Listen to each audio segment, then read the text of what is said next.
සමාජය විසින් කියනවා අපිට පරිසරවේදීන් කියලා. සමහරු හිතනවා මේ අපි මේ කරන්නේ දේශපාලන ක්‍රියාවලියක් කියලා. අපහ අපාවට ඇති වටපිටාවේ තියෙන මේ සමස්තයම පරිසරය. ජෛව කේන්ද්‍රීයව එහෙම නැත්නම් පරිසර කේන්ද්‍රීයව තමයි අපි හැම දෙයක් දිහාම බලන්නේ. වෙනස් වෙනවා, ඒක පවතිනවා. ඒක තමයි සබහාදහමේ ස්වરૂපය. තුත්තිරි ගහකට තියෙන අයිතියම තමයි මිනිසාට තියෙන්නේ. මම කිව්වොත් එහෙම මිනිස්සුන්ව සංවේදී කරන්න ඕනි කියලා. සංවේදී භාවය හැදිලා තියෙනවා ජාතිවාදය සහ ජාතිකවාදය කියන මෙන්න මේ පදනම මත. ඒ හින්දා තමයි මේ සංවේදීත්වය හොඳ නැත්තේ. මාගම්පුර වරායත් එක්ක සංස්කෘතියක් හැදිලා තියෙනවා. මත්තල ගුවන්තොටුපළත් එක්ක සංස්කෘතියක් හැදිලා, පෝට් සිටි ව්‍යාපෘතියත් එක්ක උමාඔය ව්‍යාපෘතියත් එක්ක සංස්කෘතියක් හැදිලා තියෙනවා.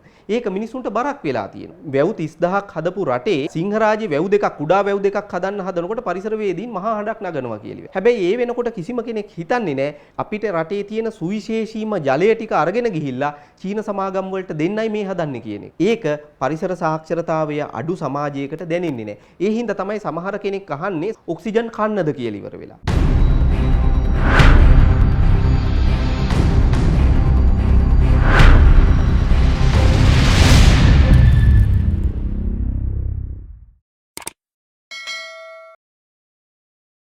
ආයුබෝවන් සජීව් චාමිර. ආයුබෝවන්. මේ දවස්වල පරිසරය ගැන ගොඩක් මිනිස්සු කතා කරනවා. සමාජ මාධ්‍යවල මම දැක්කා පරාජිතයන් පරිසරවේදීන් ලෙසද පැමිණිය හැක කියලා. මම කැමැතියි දැනගන්න ඔබ කරන කාර්යභාරය සහ ඔබ පරිසරවේදී කැටියට පරිසරය සම්බන්ධයෙන් සම්බන්ධ වෙන්නේ කොහොමද? අපි පරිසරවේදීන් විදිහට අපි හඳුන ගන්නවා නෙමේ. සමාජය විසින් කියනවා අපිට පරිසරවේදීන් කියලා. මොකද ඒකට හේතුව තමයි ඒ කියන්නේ ඒකේ වැරැද්දක් තියෙන හින්දා නෙමේ මේ විදිහට මම සඳහන් කරේ මේකේ පළවෙනි අදියරේදීම. මොකද විශේෂයෙන්ම අපි දන්නවා අපි අවුරුදු දැන්ට මම ගත්තහම දැන්ට මේ වන විට පරිසර සම්බන්ධයෙන් වැඩ කරන්න ඇවිල්ලා එහෙම නැත්නම් පරිසරය සම්බන්ධයෙන් ක්‍රියාකාරීව වැඩ කටයුතු කරන මේ 24 වෙනි අවුරුද්ද.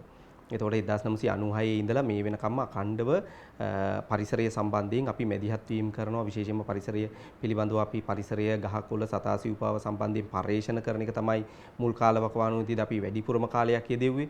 අද වන විට අපි ඒ ලබාගත් දැනුම සහ විශේෂයෙන්ම පරිසරය පිළිබඳව අපි තියෙන නෛතික දැනුම, ඒ වගේම මේවා පිළිබඳව න්‍යායාත්මක දැනුම, මේ ඊට අමතරව තිරසර සංවර්ධනය කියන තේමාවත් එක්ක පවතින පාරිසරික දැනුම, මේ සියලුම දේවල් එකට එකතු කරලා අද වන විට අපි වැඩිපුරම අවධානයට යොමු කරන්නේ පරිසර ප්‍රශ්න පිළිබඳව මැදිහත් වීම සිද්ධ කරනවා. ඉතින් මේ වගේ ගත්තාම දැන්ට අවුරුදු 20ක විතර කාලයක් තමයි වැඩිපුරම මේ පරිසර ප්‍රශ්න පිළිබඳව මැදිහත් වෙන්න ගත වෙලා තියෙන්නේ. ඉතින් මේ ආකාරයෙන් ගත්තාම අපි එක පැත්තකින් පරිසරය සම්බන්ධයෙන් මැදිහත් වෙනවා, පාරිසරික අයිතීන් සුරක්ෂිත කිරීම සඳහා මැදිහත් වෙනවා. ඒ විතරක් නෙමෙයි ඉඩම් අයිතීන් සම්බන්ධයෙන් මැදිහත් වෙනවා. ඉතින් ওই පැතිකඩ දෙකම අපේ ක්‍රියාකාරීත්වය තුල තියෙනවා. ඉතින් සමාජය විසින් අපිව පරිසර ක්‍රියාකාරකයන් විදිහට තමයි ප්‍රධාන වශයෙන්ම හඳුන්වන්නේ. හරිම කෙනා හම්බෙලා තියෙනවා කියලා මම කිව්වොත් එහෙම කතා කරන්න මේ දවස්වල.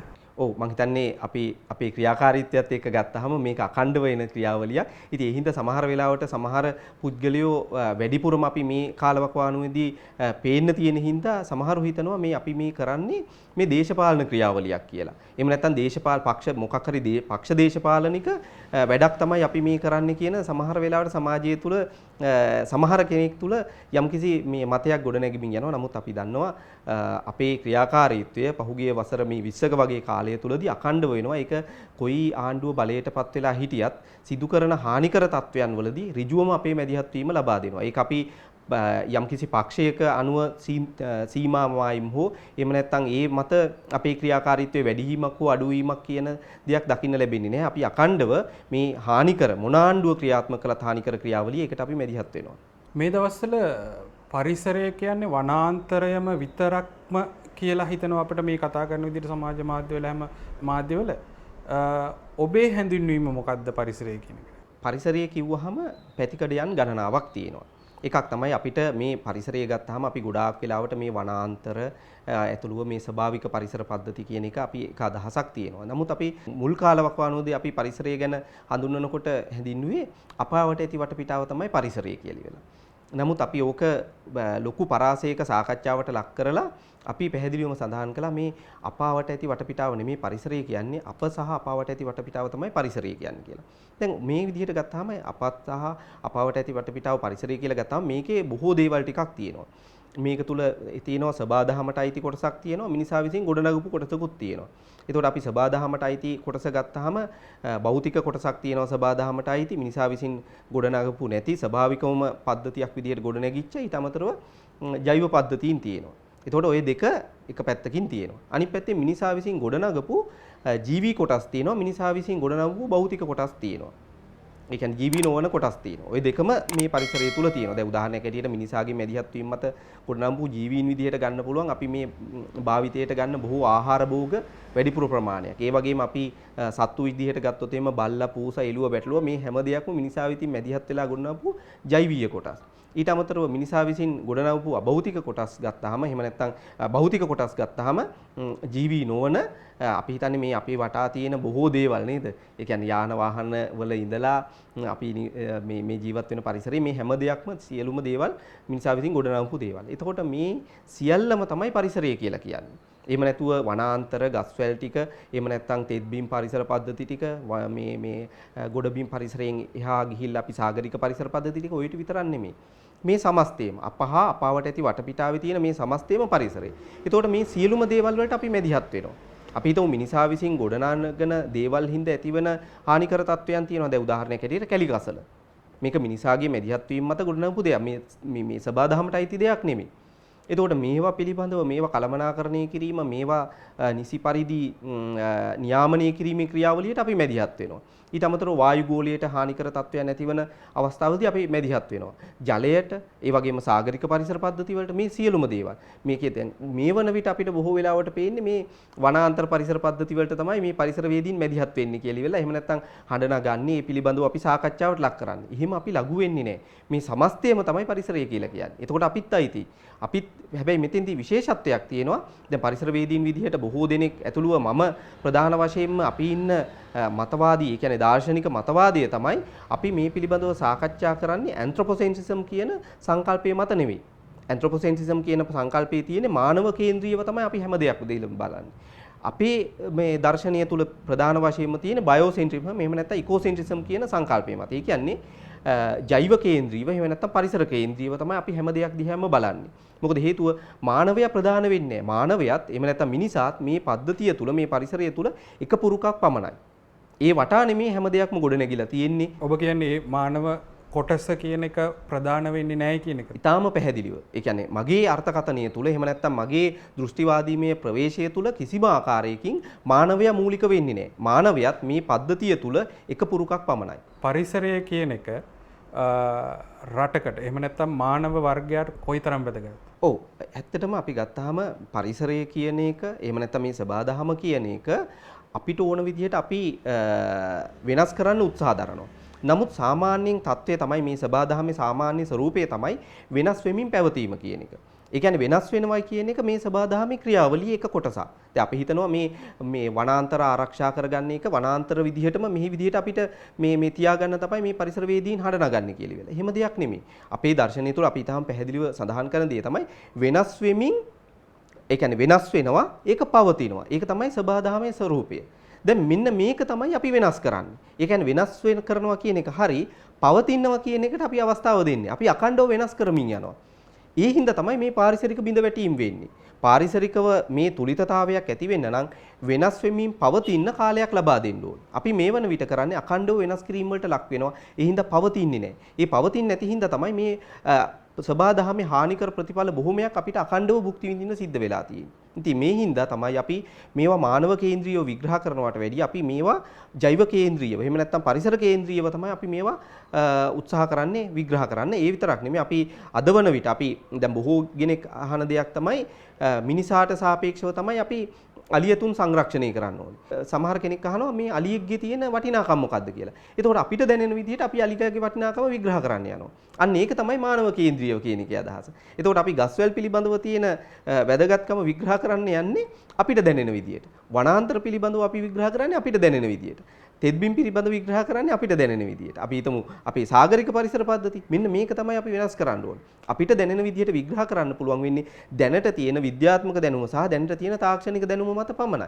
එතකොට එතනින් එහා ගිය දේවල් අපි ඉදිරියේදී තමයි අපිට ගවේෂණය කරලා හොයාගන්න වෙන්නේ. එතකොට ඒ தත්ත්වය පිළිබඳව අපි අවබෝධයක් නොමැතිව වර්තමානයේ තියෙන මේ தත්ත්වයන් පිළිබඳව විතර විග්‍රහ කරාම අපිට බොහෝ දේවල් මගහැරෙනවා. ඒ මගහැරීම් හින්දා තමයි අපි මේ සංරක්ෂණය සහ සංවර්ධනය කියන එක අපිට එකිනෙකට බද්ධ කරන්න බැරි වෙලා අපි මේ දෙක අපි විකෘති තත්වයකට අපේ රට තුල පත් කරගන්න සිද්ධ වෙලා තියෙනවා. එතකොට ඔබ කියන්නේ මානව වර්ගයා හිතන විදිහට හිතලා හරියන්නේ නැහැ පරිසරය ආරක්ෂා කරගන්න. ඒක ජෛවීය විදිහට හිතන්න ඕනි කියලා. ඊටාම පැහැදිලිව. අපි මේක ඒ කියන්නේ වනාන්තරයකට වනාන්තරයක් ලෙස පැවතීමට තියෙන අයිතිය ගැන අපි හිතන්න වෙනවා. ඒ වගේම ගංගාවකට ගංගාවක් ලෙස පැවතීමට තියෙන අයිතිය ගැන හිතන්න වෙනවා. සාගරික පද්ධති වලට සාගරික පරිසර පද්ධතියක් විදිහට පැවතීම පිළිබඳව හිතන්න වෙනවා. මේක කොතරම් දුරට අපි මේ විදිහට සංකල්පීය වශයෙන් ගොඩනැගුවට අද වන විට ජාත්‍යන්තරව මේ පිළිබඳව ලොකු සාකච්ඡාවක් තියෙනවා. ඒ හින්දා තමයි 2017 අවුරුද්දේදී නවසීලන්තයේ වැංගනුයි ගංගාවට අදාළ කරන නඩු තීන්දුව ලබා දීමේදී එතෙන්දී මේ ඇන්ත්‍රොපොසෙන්ට්‍රිසම් කියන සංකල්පයෙන් පරිබාහිර වෙලා බයෝසෙන්ට්‍රිසම් එහෙම නැත්නම් ඉකෝසෙන්ට්‍රිසම් කියන එහෙම නැත්නම් ජෛව කේන්ද්‍රීය එහෙම නැත්නම් සබාදහම කේන්ද්‍රීයව නඩු තීන්දුවක් ලබා දෙනවා. ඊටාම සුවිශේෂී නඩු තීන්දුවක්. ඒ නඩු තීන්දුවේදී ගංගාවට නෛතික පුද්ගල භාවයක් ලබා දෙනවා. ඒ කියන්නේ අධිකරණය තුල ගංගාවට පුළුවන් පුද්ගලයෙක් විදිහට පෙනී සිටීමේ හැකියාව තියෙනවා. ඒ විතරක් නෙමෙයි අපි දන්නවා ඒ தත්ත්වය පාදක කරගෙන ඉන්දියාවේ 2017 අවුරුද්දේම තව නඩු තීන්දුවක් ලබා දෙනවා ගංගා සහ යමුනා ගංගාවලට අදාළ කරන නඩු තීන්දුව. එතෙන්දී විශේෂයෙන්ම ඒ ගංගාවල් වලට නෛතික පුද්ගල භාවය ලබා දෙනවා විතරක් නෙමෙයි එතෙන්දී අධිකරණයෙන් විග්‍රහ කරනවා ඒ තමයි ගංගාවක් දූෂණය කරන එක සමාන වෙනවා මිනිහෙක් හානියට ලක් කිරීම කියන එක. දැන් මේ தત્ත්වය තවදුරටත් බංග්ලාදේශයේ මේ සියලුම ගංගාවලට නෛතික පුද්ගල භාවය ලබා දීලා තියෙනවා. ඒකත් එක්ක අපිට පේනවා අද වන විට මේ සමාජ කතිකාවත මේ මානව කේන්ද්‍රීය ස්වභාවයෙන් ජෛව කේන්ද්‍රීයව එහෙම නැත්නම් සබාධම කේන්ද්‍රීය ස්වභාවයකට පියවරෙන් පියවර පරිවර්තනය වෙමින් යනවා. ඒක ඔබ කියන විදිහට ඒ රටවල් වල වුණා නම් ලංකාවේ හැදෙන්න මොකද්ද කරන්න ඕනේ? ඒ කියන්නේ ලංකාවේ හැදෙන්න නම් මොනවද වෙන්න ඕනේ? පළවෙනිම එක තමයි අපේ රට තුල තියෙන මේ පරිසර සාක්ෂරතාවය අපි ගොඩනගන්න වෙනවා. මොකද අද වෙන විට අපි දන්නවා අපේ රට තුල ප්‍රතිපත්ති තීරකයෝ සැලසුම් සකස් කරන්නෝ දේශපාලඥයෝ මේ සමාජ පොදු සිවිල් ජනතාව මේ සියලුම කණ්ඩායම් වල මේ පරිසරය සම්බන්ධයෙන් තියෙන සාක්ෂරතාවය ඉතාම පහළ මට්ටමක තියෙන්නේ. ඒ හින්දා තමයි අපිට බොහෝ දේවල් දැනෙන්නේ නැත්තේ. දැන් වනාන්තර එලිපෙහෙලි කිරීමක් සම්බන්ධයෙන් පරිසරවේදීන් හඩනගනකොට ඒක දැනෙන්නේ නැහැ. මොකද ඒක දැනෙන්නේ නැති හින්දා ඒක පුළුවන් දේශපාලඥයින්ට විවිධ පැතිකඩ වලට ගෙනියන්න. මේ වනාන්තර විනාශ කරනවායි කියලා අපි හඬනගනකොට ඒක හුදු දේශපාලනික පක්ෂ දේශපාලනික ක්‍රියාවලියකට නතු කරලා මේ සමාජයේ වැරදි පැත්තකට ගෙනියන්න ඉතාම පහසුවෙන් පුළුවන් මේ දේශපාලඥයෙකුට. ඒ තත්වයට පරිවර්තනය වෙලා තියෙනවා. මොකද ඒකට හේතුව තමයි මේ පාරිසරික සාක්ෂරතාවය ඉතාම පහළ මට්ටමක තියෙන්නේ. එහෙම සමාජයක් තුල අපිට මේ වගේ ඉහළ සංකල්ප තවම ගේන්න බෑ. ඒ හින්දා අපි පළවෙනිම දේ තමයි කරන්න වෙන පළවෙනි දේ තමයි මේ සමාජය තුළ පරිසර සාක්ෂරතාවය කියන එක ඉහළ මට්ටමකට ගෙනෙන්න ලොකු වැඩපිළිවෙලක් අවශ්‍යයි. ඒක පාසල් මට්ටමේ ඉඳලා ගොඩනැගීම අවශ්‍යයි. එහෙම නැති වුණොත් එහෙම අපිට බැරි වෙනවා මේ පාරිසරිකව ඇතිවෙන බොහෝ ව්‍යසනයන් වලට නිවැරදිව පිළිතුරු සොයන්න. මම කිව්වොත් එහෙම ඒක විතරක් මදි මිනිස්සුන්ව සංවේදී කරන්න ඕනි කියලා. ඒ කියන්නේ සාමාන්‍යයෙන් සතෙක් මැරෙනකොට අනේ අපොයි කියලා කියන්න පුළුවන්. හැබැයි ගහක් කපනකොට එහෙම එකක් එන්නේ නෑ ලංකාවේ. තාමත් මම දැකලා නෑ. සමහර මිනිස්සු ඉන්න පරිසරවේදියෝ සමහර ගොඩක් අය ඉන්නවා. නමුත් ඒ සංවේදීකම තියෙන්න ඕනේ නැද්ද මේවා ආරක්ෂා කරගන්න? ඔව්. ඇත්තටම මම දකින පැතිකඩ තමයි මේ සංවේදී කිරීමම තමයි ඊටාම හානිකර මේ වගේ දේවල් වලට. මම ඒක මේ විදිහට එන්නම්. දැන් අපි දන්නවා මේ සංවේදී පුද්ගලයව ඕන පැත්තකට ගෙනියන්න පුළුවන්. ජාතිවාදයේ පැතිකඩට ගෙනියන්න පුළුවන්. ජාතිකත්වයේ කියන පැතිකඩට ගෙනියන්න පුළුවන් ඊටාම පහසුවෙන්ම. අපි පහුගිය කාලේ පුරාම දැක්ක මේ පරිසර ක්‍රියාකාරීත්වය කියන එකත් මේ ජාතිවාදය සහ මේ ජාතික මතවාදයන් තුල තමයි ගෙනහිල්ලා මේ සංවේදී බව හින්දාම මේ සමපාත කළේ. එහෙම නැත්නම් අතිපීත කළේ. ඒ හින්දාම බොහෝ වෙලාවට විල්පත්තුව වනාන්තර විනාශ කරනකොට විශාල පිරිසක් හඬනගද්දි සිංහරාජ්‍යය විනාශ කරද්දි එහෙම නැත්නම් වෙනත් වනාන්තර ලංකාව පුරාම විනාශ කරද්දි මේ හඬනැගීම එන්නේ. මොකද හේතුව තමයි අර සංවේදී භාවය හැදිලා තියෙනවා ජාතිවාදය සහ ජාතිකවාදය කියන මෙන්න මේ පදනම මත. ඒ හින්දා තමයි මේ සංවේදීත්වය හොඳ නැත්තේ. මම දකින විදිහට. මොකද මම දකින විදිහට මේ පැතිකඩ එන්න ඕනේ මේවට පවතින තියෙන අයිතියත් එක්ක. දැන් අපි දන්නවා රටක් විදිහට රටක ප්‍රජාතන්ත්‍රවාදයේ බිඳ වැටීම බලපානවා රටේ මේ වනාන්තර ඇතුළුව මේ පරිසරයේ බිඳ වැටීමට. නීති ආධිපත්‍යයේ බිඳ වැටෙනකොට ඒක බලපානවා රටක මේ සමස්ත පද්ධතීන් වල එහෙම නැත්නම් පරිසර පද්ධතීන් වල බිඳ වැටීමට. ඒ හින්දා අපි විශේෂයෙන්ම අවධානයට ලක් කරන්නේ මෙන්න මේවා. නීති ආධිපත්‍යයේ සුරක්ෂිත වෙච්ච සමාජයක. ඒ වගේම අධිකරණයේ ස්වාධීනත්වය ගොඩනැගිච්ච සමාජයක. ඒ විතරක් නෙමේ ප්‍රජාතන්ත්‍රවාදය සුරක්ෂිත වෙච්ච සමාජයක තමයි පරිසර සංරක්ෂණය කියන එක ගොඩනැගෙන්නේ. එතකොට මේක සංවේදී භාවය මත මේක ගොඩනගන්න බෑ. සංවේදී භාවය මත ගොඩනගන්න ගියාම බොහෝ වෙලාවට Tamanට දැනෙන ඍජුවම දැනෙන තැන විතරයි අපිට අල්ලගන්නේ. දැන් මට හොඳටම උදාහරණයක් තියෙනවා. අපි විල්පත්තුව මේ හානිකර තත්වයේ සිදුවෙන කාලවකවානු විදුම තමයි පෝට් සිටි ව්‍යාපෘතිය ආවේ. හැබැයි පෝට් සිටි ව්‍යාපෘතියට සංවේදී වෙන්නේ නැහැ පුද්ගලයෝ. විල්පත්තුවට සංවේදී වෙන පුද්ගලයෝ පෝට් සිටි ව්‍යාපෘතිය එක්ක ඇතිවෙන මහා දැවැන්ත බිඳවැටීමට සංවේදී නැහැ. ඉතින් මේක මේ සංවේදී භාවය කියන එක ඊටාම හානිකරයි. ඒ හින්දා අපි විශේෂයෙන්ම හඳුනන්න ඕනේ සැබෑ පාරිසරික සාක්ෂරතාවයයි ගොඩනගන්න ඕනේ. ඒ සැබෑ පාරිසරික සාක්ෂරතාවයේ තියෙන්නේ සංවේදී බව මත නෙමෙයි. ඒක අපි හිතාම හොඳින් තේරුම් ගැනීම වැදගත් වෙනවා. ඔබ කියන විදිහට මට තේරෙන්නේ ඔබට ජීවත් වීම අයිතිය වගේ මට ජීවත් වීම අයිතිය සතෙකුට සිව්පාවකට ගහකට කොළකට ජීවත් වීමේ අයිතියක් තියෙනවා කියන එකද ඔබ කියන්නේ? පැහැදිලිවම. ඒ හින්දාම තමයි මම මේ ඇන්ත්‍රොපොසෙන්ට්‍රිසම් කියන සංකල්පය බයෝසෙන්ට්‍රිසම් කියන සංකල්පය දක්වා පරිවර්තනය කිරීමක් පිළිබඳව මේ සාකච්ඡාවේදී මතු කළේ. මොකද මේ අයිතිය කියන එක තමයි මේ තුල ගැබ් වෙලා තියෙන්නේ. මොකද මානවයාට අයිතියක් නැහැ අර සියලුම දේවල් පාලනය කරන්න. එතකොට මානවයාට තියෙන්නේ අනිත් මේ පරිසරයේ ජීවත් වෙන තුත්තිරි ගහකට තියෙන අයිතියම තමයි මිනිසාට තියෙන්නේ. එතකොට එහෙම නැත්නම් මේ අපි හිතන මේ පරිසරයේ ජීවත් වෙන උභයජීවියෙකුට, ගෙම්බෙකුට, හූනෙකුට, කටෙස්සෙකුට තියෙන අයිතියම තමයි මේ මිනිසාටත් තියෙන්නේ. දැන් මිනිසාට Tamanට දැනෙන ලෙස මේ පරිසරය සම්පූර්ණයෙන්ම වෙනස් කරන්න බෑ. එන්නේ මේ මත තමයි මේ ගැටලු මතුවලා තියෙන්නේ. දැන් හැම වෙලාවෙම මිනිසා මේ පරිසරයත් එක්ක මේ වෙනස් කිරීම හෝ මේ සංවර්ධන ක්‍රියාවලිය කරනවා නම් අර තුත්තිරි ගහට එහෙම නැත්නම් උභය ජීවියට, ගෙම්බට, කටුස්සට, හූනට තියෙන අයිතියක් ගැන හිතන්න වෙනවා. අන්න එහෙම සමාජයක් අපි ගොඩනගන්න වෙනවා. අන්න එහෙම තමයි මේ පිළිබඳව අපි සංවේදී කිරීම වැදගත් වෙන්නේ. හුදු මේක නිකන් අපේ රටේ තියෙන සම්පත්වල මේ ඊටාම සුවිශේෂී සම්පත් කියන හඟීමෙන් සංවේදී කිරීම නෙමේ වැදගත් වෙන්නේ. ඉතින් ඒ තත්වයට අපි පරිවර්තනය වීම වැදගත් වෙනවා. ඔබ මොකක්ද යෝජනා කරන්නේ? ඒකට ඒ කියන්නේ එහෙම දෙයක් කරනවා නම් කවුද කරන්න ඕනේ? කොහෙන්ද කරන්න ඕනේ? ඒක මම දකින විදිහට නම් පාසල් අධ්‍යාපනයෙන්ම තමයි පටන් ගන්න වෙන්නේ. මොකද හේතුව තමයි මේ පාසල් අධ්‍යාපනයේ එහෙම නැත්නම් අපි කියන මේ පෙර පාසල් අධ්‍යාපනයත් එක්ක මේක බද්ධ නොකරොත් එහෙම අපිට මේවා අපිට ගොඩනගන්න බෑ. අද වන විට දැන් මේ සමාජයේ තියෙන තත්වයක් අපි ජාත්‍යන්තරව සමහර දේවල් සාකච්ඡා කරනකොට විශේෂයෙන්ම මානව හිමිකම් සම්බන්ධයෙන් ජිනීවා වලට ගිහිල්ලා හඬ නැගීම් කරනකොට මුළු සමාජයේම මතයක් හදනවා මේ ඉන්නේ දේශද්‍රෝහීන් කණ්ඩායමක් තමයි මේ ගිහිල්ලා මේ වැඩේ කරන්නේ කියලා වෙලා. මොකද හේතුව තමයි අපේ රටේ පාසල් අධ්‍යාපනය තුළ එහෙම නැත්නම් අපි පෙර පාසල් අධ්‍යාපනයේ ඉඳලා විශේෂම පෙර අධ්‍යාපනයේදී මේක ගොඩනගන්න බැරි වෙයි. නමුත් පාසල් අධ්‍යාපනය තුළ මේ අයිතීන් පිළිබඳව තියෙන සංකල්පය නිවැරදි පරිදි සමාජගත වෙලා නැති වෙනකොට බොහෝ දෙනෙකුට හිතෙන්නේ ජිනීවා ගිහිල්ලා මොනවා හරි විසඳ ගන්න අපි උත්සාහ දරනකොට මේ රටේ අපේ පවතින ආණ්ඩු විසින් කරන විශාල හානිකර තත්වයන් වලට එරෙහිව අපි මේ ප්‍රජාතන්ත්‍රවාදී ව්‍යුහයක් ගොඩනගන්න එහෙම නැත්නම් නීති ආධිපත්‍ය සුරක්ෂිත වෙච්ච එහෙම නැත්නම් මූලික අයිතිවාසිකම් සුරක්ෂිත වෙච්ච මානව හිමිකම් ගැන තැකීමක් කරන සමාජයක් ගොඩනගන්න අපි බාහිරින් මේකට අවශ්‍ය කරන බලපෑම් ක්‍රියාවලිය ගොඩනගන්න හදනකොට සමාජය තුළ මතුවෙන්නේ දේශද්‍රෝහීන් කියන කතිකාවත. ඒ තත්වයට ඇති වෙලා තියෙන්නේ මේ පිළිබඳව තියෙන අවබෝධය අපේ පෙර පාසල් අධ්‍යාපනයේ ඉඳලම නැතිවීම. ඉතින් ඒ හින්දා අපි මේ පරිසරය පිළිබඳව මේ තියෙන අවබෝධය එහෙම නැත්නම් ඒ කියන දැක්ම ඒ පිළිබඳව තියෙන සාක්ෂරතාවය ගොඩනගන්න ඕනේ පාසල් අධ්‍යාපනයේ පෙර පාසල් අධ්‍යාපනයේ ඉඳලා. ඒ හරහා පියවරෙන් පියවර එන්න ඕනේ. අනිත් පැත්තෙන් විධිමත් අධ්‍යාපනය තුල විතරක් නෙමෙයි අවිධිමත් අධ්‍යාපනය තුල. විශේෂයෙන්ම අපි දන්නවා මාධ්‍ය වලට මේකේ ලොකු කාර්යභාරයක් තියෙනවා. අපි දන්නවා අද වෙන විට මාධ්‍යවල පරිසරය ගැන සාකච්ඡා කරනකොට සමහර වෙලාවට පෙන්නනවා ඔලු දෙකේ හරකෙක් ගැන එහෙම නැත්නම් මේ වෙනස්ම අద్භූත සමනල්ලු ගැන ඒ කියන්නේ සලඹෙක්ව පෙන්නනවා සමහර වෙලාවට මේ අద్භූත මේ සමනලෙක් මේ මෙන්න මේ ගමෙන් වාර්තා වුණයි කියලා විලා.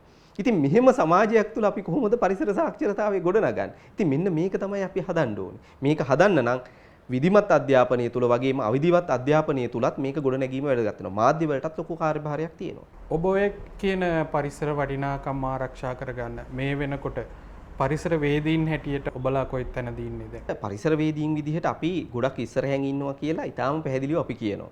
මොකද ඒකට හේතුව තමයි අපිට බොහෝ ඈත පේනවා. මොකද ඒ ඈත පේන්නේ නිකන් නෙමෙයි. අපි අවුරුදු ගණනාවක් තිස්සේ ගොඩනගාගත්ත දැනුම් පද්ධතියක් තුල මේක පේන්නේ. එහෙම නැතුව මේ නිකන් අපිට මේ හීනෙන් පේන දෙයක් අපි විග්‍රහ කරනවා හෝ එහෙම නැත්නම් තව කවුරු හරි කියපු දෙයක් විග්‍රහ කරලා නෙමෙයි අපි මේ දේවල් පිළිබඳව මේ සමාජය ඥානනය කිරීම සඳහා උත්සාහ දරන්නේ. දැන් උදාහරණයක් හැටියට ගත්තොත් එimhe 2008 අවුරුද්දේදී උමාඔය ව්‍යාපෘතියට මුල්ගල තියන්න මාස කිහිපයකට ඉස්සෙල්ලා පළවෙනියෙන්ම ඒ වාර්තාව විශ්ලේෂණය කරලා බලලා තමයි අපි පැහැදිලිවම හඬ නැගීම සිද්ධ කරේ උමාඔය ව්‍යාපෘතියෙන් මේ ආකාරයෙන් තමයි බිඳ වැටීම සිද්ධ වෙන්නේ කියලා වෙලා. ඒ කියපු දේවල් ටික ඒ ආකාරයෙන්ම අද වන විට වෙලා තියෙනවා. එතකොට 2008 අවුරුද්දේදී අපිට කියන්න පුළුවන් උමාඔය ව්‍යාපෘතියෙන් මේ වැරදි විදිහටම මේ ගොඩනගන ව්‍යාපෘතිය හරහා කොතරම් දැවැන්ත බලපෑමක් වෙනවද කියලා වෙලා. එතකොට ඒක අපි කියන්නේ ලොකු දැනුම් පද්ධතියක් මත. ඒ පූර්වකථනය කරන්නේ අපි ලොකු දැනුම් පද්ධතියක් මත. එතකොට අපි දන්නවා පෝර්ට් සිටි ව්‍යාපෘතිය. පෝර්ට් සිටි ව්‍යාපෘතිය සැලසුම් වෙන මුල් අධීරයේදීම 2011 අවුරුද්දේදීම අපි කිව්වා මේ දැවැන්ත බිඳ වැටීම් ගැන. අද වන විට වෙලා තියෙන්නේ දැන් උමාඔය ව්‍යාපෘතියෙන් අපි දන්නවා පවුල් 17500ක් අද වන විට සම්පූර්ණයෙන්ම අවතැන් වෙලා.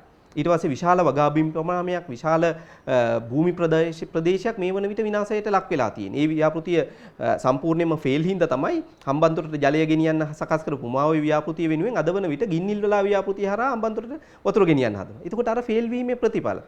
එතකොට අපි ඒක පූර්වකථනය කළා. එතකොට ඒක ඇහුවේ නැහැ කිසිම කෙනෙක්. අපි මේ පෝර්ට් සිටි ව්‍යාපෘතියේදීත් අපි කිව්වා විශාල දැවැන්ත හානියක් වෙන්නේ. අද වන විට අපි දන්නවා පෝර්ට් සිටි ව්‍යාපෘතිය හින්දා ඇතිවන බලපෑම් හානි පූර්ණය කරන්න අපේ බදු මුදල් කොච්චර පාවිච්චි වෙනවද කියලා. 2018 දී අයවැයේදී රුපියල් මිලියන 1240ක් වැය කළා විශේෂයෙන්ම ගල්වැටි දාලා වෙරළ කලාපය මේ සුරක්ෂිත කරන්න. මොකද දැවැන්ත ලෙස මේ පෝර්ට් සිටි ව්‍යාපෘතියත් එක්කම වෙන කාදනය හානි පූර්ණය කරන්න.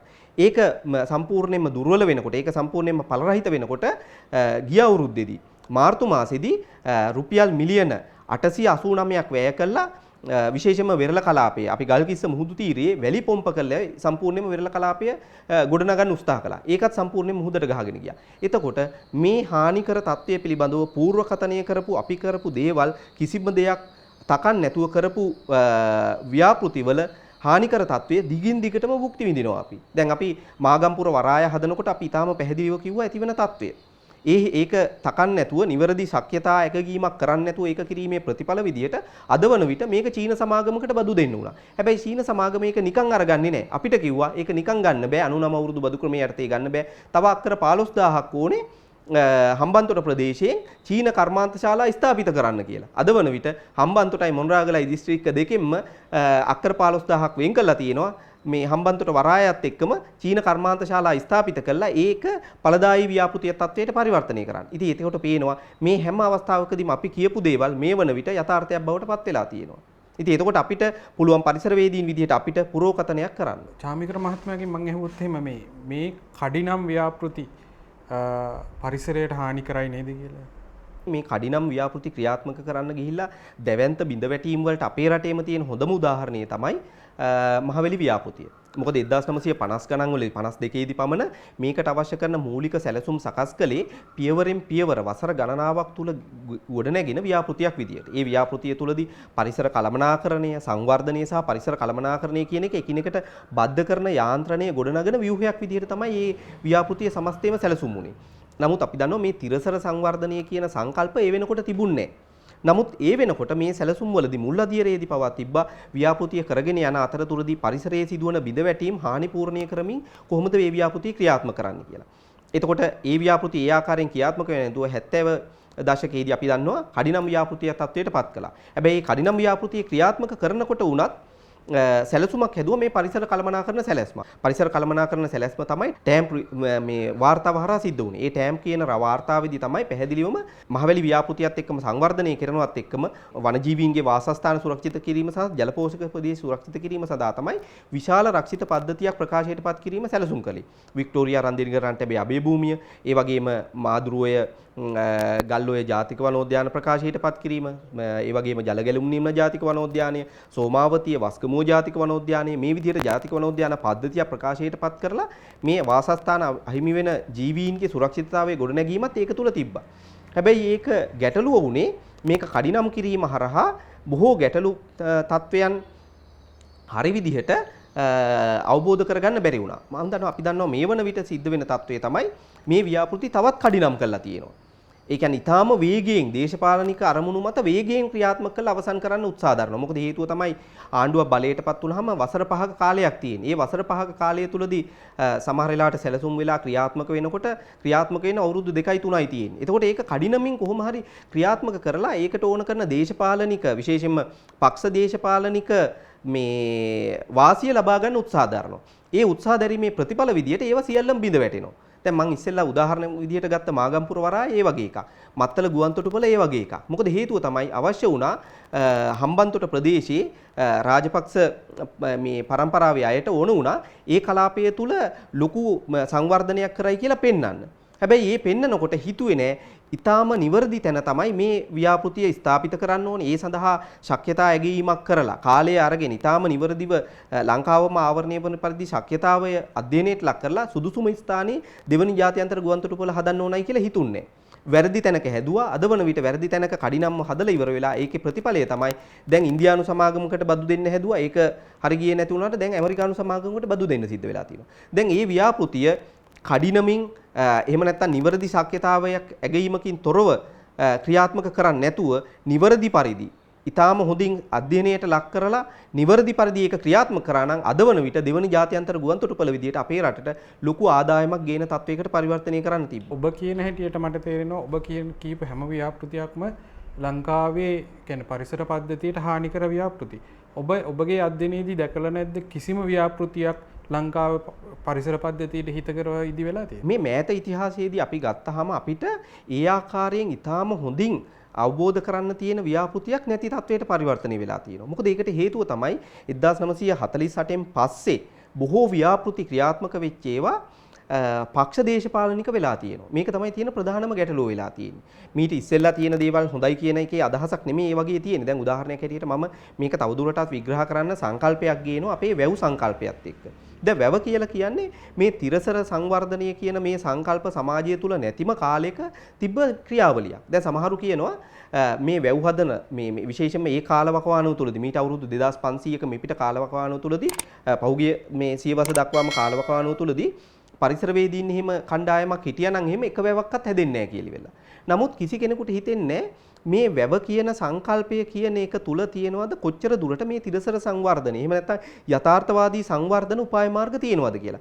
වැව කියන්නේත් භෞතික ගොඩනැගීමක්. ඒ තුල පරිසරය වෙනස් කිරීම වලට ලක් කරන්න සිද්ධ වෙනවා. ස්වභාවික පරිසරය වෙනස් කිරීම වලට ලක් කරන්න සිද්ධ වෙනවා. හැබැයි ඒ ස්වභාවික පරිසර පද්ධති වෙනස් කළාට ටික කාලයක් යනකොට ඒක ස්වභාවීකරණයට ලක් වෙනවා. ස්වභාවීකරණයට ලක් වෙනවත් එක්කම ඒකේ ජෛව පද්ධතියක් ගොඩනැගෙනවා. ඒ ජෛව පද්ධතියක් ගොඩනැගෙනව විතරක් නෙමේ ඒකත් එක්ක මානවයාට ප්‍රතිලාභ තියෙනවා. ඒ හින්දා තමයි යල මහ දෙකන්නේ වගා කරන්න පුළුවන් වෙන්නේ. ඒ මත තමයි ඒ සංවර්ධනයත් එක්ක විශේෂයෙන්ම අපි දන්නවා ආහාර ස්වෛරීභාවය ගොඩනැගෙන්නේ. එතකොට ඒ ගොඩනැගෙනවා ප්‍රතිලාභ ලැබෙනවා ආර්ථිකමය සමාජ ආර්ථික ප්‍රතිලාභ ලැබෙනවා. ජෛව විද්‍යාත්මක ප්‍රතිලාභ ලැබෙනවා. ඒ විතරක් නෙමේ ඒ මත සංස්කෘතියක් ගොඩනැගෙනවා. ඒකයි වැදගත්කම තියෙන්නේ. එතකොට ඒක මත තාක්ෂණයේ අලුත් තාක්ෂණයන් ගොඩනැගෙනවා. ඒ කියන්නේ වැව හුදෙකලාව වෙන්නේ එල්ලංගා වැව් පද්ධතිය කියන ක්‍රමවේදයක් හැදෙනවා. එතකොට ඒ තාක්ෂණයත් එක්ක තමයි එල්ලංගා වැව් පද්ධතියත් එක්ක තමයි පරිසරයේ සුරක්ෂිතතාවය තවදුරටත් පුළුල් වෙලා පරිසරයට ලංවීමේ ක්‍රියාවලිය තවදුරටත් ශක්තිමත් වෙලා ඒ පද්ධතියම ඉතා ඵලදායී පද්ධතියක් විදියට ගොඩනැගෙන්නේ. එතකොට මේ පද්ධතිය තුල වනාන්තර පද්ධතිය තුල හැදෙනවා කුළුවැව් වගේ පද්ධති. ඒවා තමයි සියලුම ජෛව ප්‍රජාවගේ පෝෂණ ප්‍රභවයන් වෙන්නේ. ඒ විතරක් නෙමෙයි ඒවා තමයි පහළ තියෙන වැව් වලට දියවර සපයන ප්‍රධාන ක්‍රියාවලිය මත වෙන්නේ. ඒ මත තමයි වනාන්තර පද්ධතියේ තුල පෙරිලා එන සියලුම දේවල්, ඒ කියන්නේ පාංශුකාදන තත්වයන් සියලුම දේවල් නතර වෙලා පියවරෙන් පියවර පෙරිච්ච ඊටාම සුවිශේෂී වතුර ටිකක්, ඊටාම පිරිසිදු වතුර ටිකක් පහළ තියෙන වැව් පද්ධතියට එන්නේ. එතකොට අර එල්ලංගා වැව් පද්ධතිය ඉහළ තියෙන කුළු වැව් ඇතුළු ඒ වැව් ටික හින්දා තමයි ගම්මානෙට අලියතුන් ඇතුළු අනෙත් සත්තු නොපැමිණෙන්නේ. එතකොට මේ හැදිලා තියෙන්නේ සංවර්ධනයත් එක්කම තිරසර සංවර්ධන ප්‍රවේශයක්. එහෙම නැත්නම් යථාර්ථවාදී සංවර්ධන ක්‍රියාවලියක්. ඒ මත සංස්කෘතියක්, තාක්ෂණයක් ගොඩ නැංගිලා තියෙනවා. නමුත් අද වන විට ඇතිවන සංවර්ධනය තුළ සංස්කෘතියක් හැදෙන්නේ නැහැ. අපේ මාගම්පුර වරායත් එක්ක සංස්කෘතියක් හැදිලා තියෙනවා. මත්තල ගුවන්තොටුපළත් එක්ක සංස්කෘතියක් හැදිලා තියෙනවා. එහෙම නැත්නම් පෝට් සිටි ව්‍යාපෘතියත් එක්ක උමාඔය ව්‍යාපෘතියත් එක්ක සංස්කෘතියක් හැදිලා තියෙනවා. ඒක මිනිසුන්ට බරක් වෙලා තියෙනවා. සංස්කෘතියක් හැදෙනවා කියලා කියන්නේ ඒක මත අභිචාර ක්‍රම හැදෙනවා. ඒකත් එක්ක බැඳීමක් තියෙනවා. සමාජයේ ජීවත් වෙන ජනතාවට. දැන් අනිත් හැම දෙයක්ම මේ වන විට සංවර්ධනය කළා කියන ගොඩ ව්‍යාපෘතියක් හැම ව්‍යාපෘතියක්ම වගේ අද වන විට සමාජයට එහෙම නැත්නම් මේ මිනිසුන්ට බරක් වෙලා තියෙන්නේ. රජයට බරක් වෙලා තියෙන්නේ. ආණ්ඩුවකට බරක් වෙලා තියෙන්නේ. මෙන්න මේක තමයි තියෙන ගැටලුව වෙලා තියෙන්නේ. මෙන්න මේ ගැටලුව හින්දා තමයි අපි කියන්නේ පැහැදිලිවම මේ සංවර්ධන ප්‍රවේශය අද වන විට යථාර්ථවාදී ප්‍රවේශයකට ගන්න ඕනේ. හැබැයි මේක ලෝකෙම සාකච්ඡා වෙනවා. දැන් අපිට මේක මේ හරි අපූර්ව දෙයක් විදිහට දැනුණාට අපි දන්නවා පහුගිය කාලේ පුරාම අපි දැක්කා ලෝකයේ ඇතිවෙන මාවත තමයි ලෝකයේ බොහෝ රටවල් මේ වැරදි සංවර්ධනයේ ගිහිල්ලා ඒගොල්ලන්ට අත්දැකීම් තියෙන හින්දා ඒගොල්ලෝ ආවා ප්‍රවේශයකට ඒ තමයි මිලේනියම් ඩෙවලොප්මන්ට් ගෝල්ස් කියලා ක්‍රියාවලියකට ආවා. සහස්‍රක සංවර්ධන ඉලක්ක කියන ක්‍රියාවලියකට. ඒකත් එක්කම ඊළඟට 2015 අවුරුද්දේදී ආවා තිරසර සංවර්ධන ඉලක්ක. එහෙම නැත්නම් සස්ටේනබල් ඩෙවලොප්මන්ට් ගෝල්ස් වලට ආවා. එතකොට මේ හැම වෙලාවෙම උත්සාහ දරනවා මේ සංවර්ධන ප්‍රවේශය යථාර්ථවාදී ප්‍රවේශයකට ගන්න. දැන් අපි හැම වෙලාවෙම උත්සාහ කරනවා මේ යථාර්ථවාදී තිරසර සංවර්ධන ප්‍රවේශයෙන් එළියට ගිහිල්ලා විනාශකාරී සංවර්ධන ප්‍රවේශයකට යන්න. මෙන්න මේකයි තියෙන ගැටලුව වෙලා තියෙන්නේ. ඇයි අපේ ජනතාවගේ මේ බුද්ධිය විවර වෙන්නේ නැත්තේ? අපි දන්නවා අපේ බුද්ධිය විවර වීමේ කාලවකවානුන් ගණනාවක් තියෙනවනේ නේද? අපි මුලින්ම අපේ මිනිසාගේ බුද්ධිය විවර වුණා අපි මිත්‍යා මතත් එක්ක හිටියේ. ඊට පස්සේ ආවා ආගමික මතවාදත් එක්ක හිටියේ. ඊට පස්සේ දර්ශනයත් එක්ක ආවා. ඊට පස්සේ විද්‍යාවත් එක්ක ආවා. අවසානයේදී තාක්ෂණයත් එක්ක තමයි බුද්ධිය විවර වෙලා තියෙන්නේ. හැබැයි අපේ බුද්ධිය විවර වෙන්නේ තාම මේ මිත්‍යා මතත් එක්ක. ඒ හින්දානේ අපි COVID-19 මේ වෛරසයෙන් වෙන බලපෑමට ධම්මික පැණිය වගේ දෙයකින් පිළිතුරු සොයන්න හදන්නේ. ඒ කියන්නේ අපි ඉන්නේ ඊටාම පහළ මට්ටමක. ඒ කියන්නේ මිත්‍යා මතත් එක්ක තමයි අපි මේවට විතර විසඳුම් සොයන්න හදන්නේ. නමුත් තාක්ෂණයත් එක්ක විද්‍යාවත් එක්ක තමයි මේ සමාජය මුළු මහත් සමාජයම විසඳුම් හොයන්න හදන්නේ. ඔබ කියන ඔය වැව් සංස්කෘතිය එහෙම තිබ්බේ ඒත් ලංකාවෙමයි. ඒ කියන්නේ ලංකාවේ මිනිස්සුම කරපු දේවල්. එතකොට ඒ දවස්වල හිටපු මිනිස්සුන්ගේ දේ නැති වෙලා තියෙනවද? ඒ කියන්නේ මේ වෙනකොට ප්‍රධාන වශයෙන්ම තියෙන தත්ත්වය තමයි ඒ ආපු ක්‍රියාවලිය එක අවස්ථාවකදී සම්පූර්ණයෙන්ම අපි විඳවට්ටලා ඒකෙන් එහාට අපි පරිවර්තනීය එහෙම නැත්නම් සංකල්පමීය සහ දාර්ශනිකම වශයෙන් ගත්තාම ඒවා ගොඩනගා ගත්තේ නැහැ. ඒකයි තියෙන ගැටලුව තියෙන්නේ. අපි දන්නවා අපේ වැව්වල තියෙන තාක්ෂණය අපි එතනින් එළියට ගෙනිහිල්ලා නැහැ. අපි ඒ තාක්ෂණය තවදුරටත් දියුණු කරගෙන ඒවා යනවා වෙනුවට අපි පරිබාහිරින් ගෙනල්ලා තාක්ෂණය අපේ රටට දාන්න හදලා අපි හැදුවා වික්ටෝරියා රන්දිනිගල රන්ටබේ වගේ ජලාශ. අද වන විට ඒවත් අපේ රටට බරක් වෙලා තියෙනවා. එයි අපි අර තාක්ෂණය පියවරෙන් පියවර ගොඩනගාගත්ත නොමැති වීමේ ප්‍රතිඵල ඒවා. මේකේ ගැටලුව වෙලා තියෙන්නේ මේ පියවරෙන් පියවර අපේ රටේ තියෙන තාක්ෂණික දැනුම අපි පියවරෙන් පියවර වර්ධනය කරගෙන නැහැ. අනිත් එක තමයි අපි ඒවැය තියෙන සුවිශේෂීතා නෙමෙයි අපි භාවිතයට අරගන්නේ. අපි උදාහරණයක් හැටියට යටත් විජිතයකරණයද ඕකට බලපෑව. යටත් විජිතකරණය කියන එක පැත්තකින් බලපාලා තියෙනවා. අනිත් පැත්තෙන් ඊළඟ එක තමයි අපි බොහෝ වෙලාවට මේ විදේශීය සංකල්ප ඒ ආකාරයෙන්ම ගෙනල්ලා අපේ රට තුල ස්ථාපිත කරන්න හදනවා. දැන් උදාහරණයක් හැටියට අපි ගත්තාම අපි අධිවේගී මාර්ග පද්ධතිය ගොඩනගන්නේ අපිට ඕන විදිහට නෙමෙයි. අපි යුරෝපය හෝ එහෙම නැත්නම් මැද පෙරදිග රටවල් වල හෝ ඒ දකින අධිවේගී මාර්ග තමයි අපි ගෙනල්ලා ස්ථාපිත කරන්න හදන්නේ. මොකද හේතුව තමයි ඒ කලාපවල මේ අධිවේගී මාර්ග හදනකොට විශාල ජනශූන්‍ය කලාප දෙකක් අතර වේගයෙන් යන්න තමයි මේ අධිවේගී මාර්ගය ඕනේ. අද වන විට අපේ රටේ ඒ වගේ ජනශූන්‍ය කලාප නැහැ. ඒ හින්දා අපි මේ ආකාරයෙන් අධිවේගී මාර්ග ගොඩනගන්න වෙන්නේ අපේ රටේ බිඳ වැටීම. සියලු පද්ධතීන් වල බිඳ වැටීම. මානව සහ ආර්ථිකයේත් බිඳ වැටෙනවා. මොකද හේතුව තමයි ආර්ථිකය මේ සමස්ත කලාපය තුලම ගලා යාමේ ක්‍රමවේදයක් තමයි අපි අධිවේගී මාර්ග පද්ධතිය තුල ගොඩනගෙන්න ඕනේ. අපේ මාර්ග පද්ධතිය ගොඩනගනකොට අපි ගොඩනගන්නේ යුරෝපීය මොඩලය. හැබැයි යුරෝපීය ජාතිකයෝ අපේ රටට ඇවිල්ලා යුරෝපීය මොඩලයට පාරවල් හැදුවේ නැහැ. ඒගොල්ලෝ අපේ මාර්ගවල් සියල්ලම කවර් කළා. මේ හරිත ආවරණයකින් කවර් කළා. ආවරණය කළා. මොකද ඒකට හේතුව තමයි සූර්යාලෝකයේ වැටිලා අර තාර පද්ධතිය මේ රත් වීම හරහා වෙන බලපෑම ඒ වගේම ඒ ගොඩනගු පාරේ තිරසරභාවය ඇති කරන්න තමයි ඒ ආකාරයෙන් අපේ මාර්ග පද්ධතිය යුරෝපීය ජාතිකයන් ගොඩනගනකොට ආවරණය කරපු ශාක වැටියකින් ආවරණය කරේ. අද වන විට අපි කරන්නේ යුරෝපීය මොඩලය විවෘත කරලා හදන්නේ. මොකද යුරෝපීය මොඩලයේදී අවශ්‍ය වෙනවා සූර්ය තාපය හොඳට රඳවලා තියාගන්න.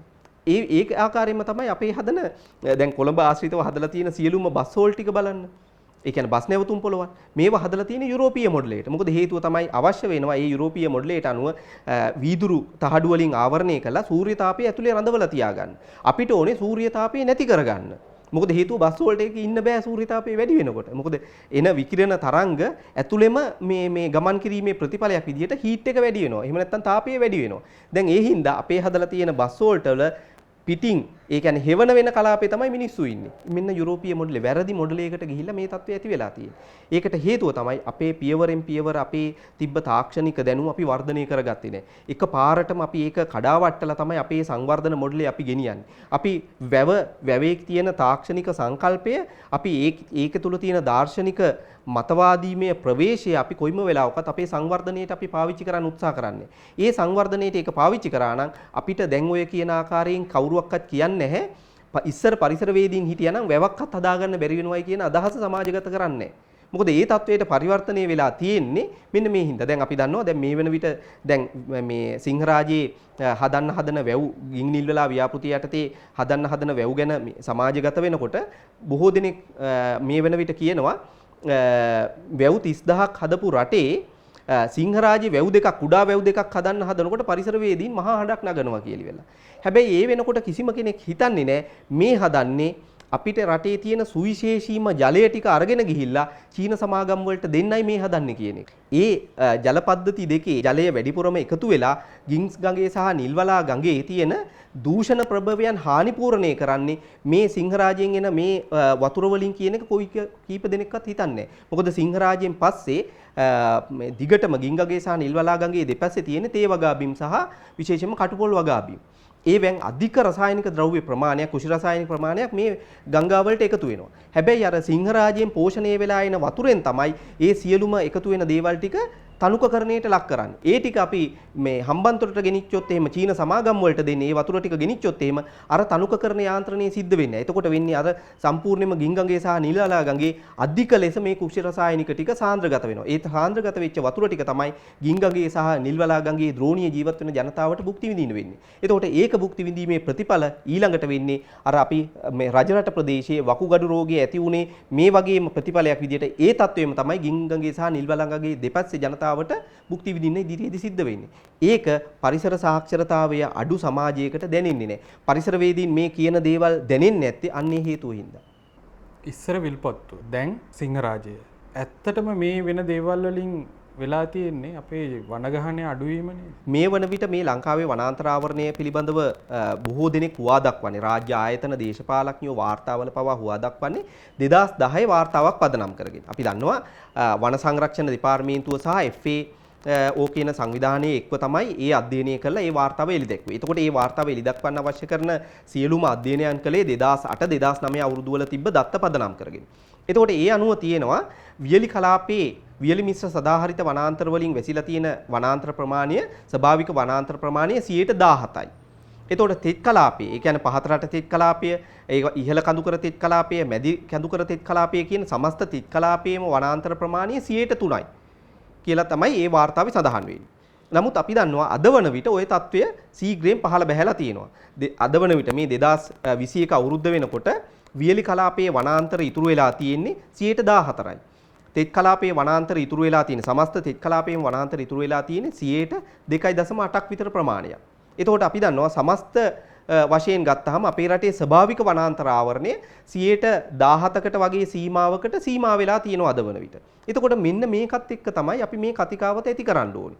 අද වන විට ඊටාම වැරදි සංකල්පයක් ගේනවා අපේ රටේ 29.5ක් වනාන්තර තියෙනවා. ඒ හින්දා අපි දන්නවා මෛත්‍රී පාලනයක් ස්ථාවර රටක් ප්‍රතිපත්ති ප්‍රකාශනයේ සඳහන් වුණා 31ක් 32ක් වෙනකන් වනාන්තර ආවරණය ගොඩනගනවායි කියලා.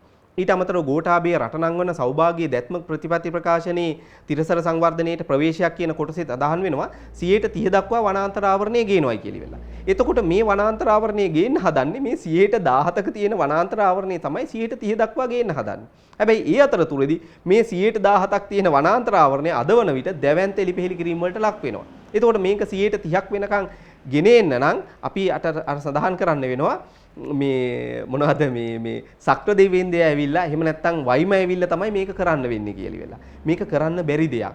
මේ බොරුව සමාජගත කිරීමේ ප්‍රතිඵල හින්දා තවදුරටත් මේ හානිකර තත්වයන් ගොඩනගන්න පසුබිම ගොඩනැගෙනවා. ඒ හින්දා තමයි සමහර කෙනෙක් අහන්නේ සමහර දේශපාලඥයෙක් අහන්නේ ඔක්සිජන් කන්නද කියලා ඉවර වෙලා. මේ වනාන්තර පරිසර පද්ධති මොකටද කියලා අහන්නේ එහෙම නැත්නම් කඩුලාන මොකටද කියලා අහන තත්වයට පරිවර්තනය වෙන්නේ ඒ හින්දා. අනිත් පැත්තෙන් දේශපාලනිකව පක්ෂ දේශපාලනිකව මේවට තීන්දුව తీරන ගන්න යොමු වෙන්නේ ඒ හින්දා. වනාන්තර කැපෙනවයි කිව්වහම වනාන්තර කැපෙන්නේ මේක මේ මෙන්න මේ NGO කාර්යයන්ගේ මේ හඬ නැගීමක් මෙන්න මේ ඊනියා පරිසරවේදීන්ගේ හඬ නැගීමක් කියන තත්වයට පරිවර්තනය වෙන්න උත්සාහ දරන්නේ ඒ හින්දා. පරිසර සාක්ෂරතාවයේ දුර්වල හින්දා. අනිත් පැත්තෙන් මේ නිවැරදි දැනුම නැති හින්දා තමයි විධායකයෙ විසින් අද වන විට කියන්නේ මේ කොළඹ නගරය අලංකාර කරපු ජොගින් ට්‍රැක් කරපු මට මේ වනාන්තර විනාශ කරන්න ඕනේ නැහැ කියන අදහස සමාජගත කරන්නේ හින්දා. මම තමයි පරිසරයේ ගොඩනැගුවේ කියන අදහස සමාජගත වෙන්නේ හින්දා. මොකද හේතුව වැරදි දත්ත මත මේ සිද්ධ වෙන්නේ. වැරදි සංකල්ප මත තමයි මේ දේවල් කතිකාවත ඇති වෙන්නේ. ඒ හින්දා ලංකාවේ අද වන විට වනාන්තර ආවරණය ශීඝ්‍ර පහළ බැහැමකට ලක් වෙලා තියෙන්නේ. බොහෝ රටවල් ලෝකයේ බොහෝ රටවල් තමන්ගේ භූමි ප්‍රමාණයට සාපේක්ෂව 30% වනාන්තර ආවරණය පවත්වගෙන යාම සඳහා ලොකු අරගලයක් කරද්දී අපේ රටේ තියෙන 17%ක වනාන්තර ආවරණය අද වන විට ශීඝ්‍රයෙන් තවදුරටත් පහළගෙන යන්න ලොකු උත්සාහයක් ගොඩනගමින් පවතිනවා. ඒ සඳහා දේශපාලනික වශයෙන් තීන්දුව අරගන්නවා. ඒ සඳහා ප්‍රතිපත්තිමය යොමුවන් ගොඩනගනවා. මේවා ප්‍රතිපත්ති ප්‍රකාශනවලදී සඳහන් වෙනවා ධනාත්මක తත්වය. ඒ වුණාට ඔවුන් විසින්ම තේරුම් අරගෙන තියෙනවා ප්‍රතිපත්ති ප්‍රකාශන හදනකොට බලය ලබා ගැනීම සඳහා ප්‍රතිපත්ති ප්‍රකාශන හදනකොට ඔවුන්ම තීන්දුව අරගන්නවා පරිසරය සංරක්ෂණය කිරීම කියන එක ඉතාම අවශ්‍යයි. ගෝලීය මට්ටමින් සහ ජාතික මට්ටමින් ගත්තාම පරිසර සංරක්ෂණය කරන්න ඕනේ කියන එක ඔවුන් තීන්දුවක් විදිහට අරගෙන සමාජයත් එක්ක ජනතාවත් එක්ක සම්මුතිගත වෙනවා. නමුත් බලය ලබා ගත්තට පස්සේ ඒ සියලුම දේවල් අමතක කරලා දාලි වෙලා දෙවන්ත විනාශකාරී ක්‍රියාවලියකට යොමු වෙනවා. එතකොට අපිට ඊටාම පැහැදිලිව පේනවා බලය ලබා ගැනීම සඳහා පමණයි අද වන විට පරිසරය පාවිච්චි කරන්නේ. වනාන්තර පිළිබඳව තියෙන දත්ත සංඛ්‍යාලේඛන පාවිච්චි කරන්නේ ඒවා විනාශ වෙන තත්වයන් පිළිබඳව හුවා දක්වන්නේ බලය ලබා ගැනීම සඳහා පමණයි. ඒක වර්තමාන රජයටත් අදාළයි මීට ඉස්සෙල්ලා බලයට පත්වෙච්ච රජයන් වලටත් අදාළයි. අද වන විට බලයට ලබා ගැනීම සඳහා පියවරයන් තියෙන මේ සියලුම කණ්ඩායම් වලට විපක්ෂයේ ඉන්න කණ්ඩායම් වලටත් මේක අදාළයි. ඒ හින්දා තමයි අපි කියන්නේ පක්ෂ දේශපාලනිකව මේ පරිසරය ආරක්ෂා කර ගැනීම කියන එක බේර ගන්න බෑ. මොන රජයක් බලයටපත් මොන ආණ්ඩුවක් බලයටපත් වුණත් මේ පරිසර විනාශකාරී ක්‍රියාවලිය නතර කරගන්න බෑ. සමාජය නිවැරදි පරිදි ඥානනය වෙනකන්. සමාජ බලවේගයක් පරිසර සංරක්ෂණය තරහා ගොඩනගනකන් නිවැරදි පරිසර සාක්ෂරතාවය මත ඒ සඳහා අවශ්‍ය කරන යොමුව ලබා ගන්නකන් අපිට මේවා හදා ගන්න බෑ. හුදු පරිසරයට සංවේදී ජනතාවගෙන් ඔබට ගිහිල්ලි වෙලා යථාර්ථවාදී ස්වභාවයක් තියෙන. එහෙම නැත්නම් යථාර්ථවාදී දැනුමක් තියෙන නිවැරදි ඥානනයක් සහිත සමාජයක් තුලින් තමයි මේ පරිසර සංරක්ෂණය යථාර්ථයක් බවට ගොඩනගන්න පුළුවන් වෙන්නේ. එතකොට තමයි මේ වැරදි සංඛ්‍යාලේඛන හරහා එහෙම නැත්නම් මේ වනාන්තර වැරදි සංඛ්‍යාලේඛන පාවිච්චි කරලා සිද්ධ කරන මේ ක්‍රියාවලිය බිඳවට්ටන්න පුළුවන් වෙන්නේ අපි කියන දේවල් නිවැරදිව තේරුම් ගන්න පුළුවන් සමාජයක් ගොඩනැගුවොත් විතරයි.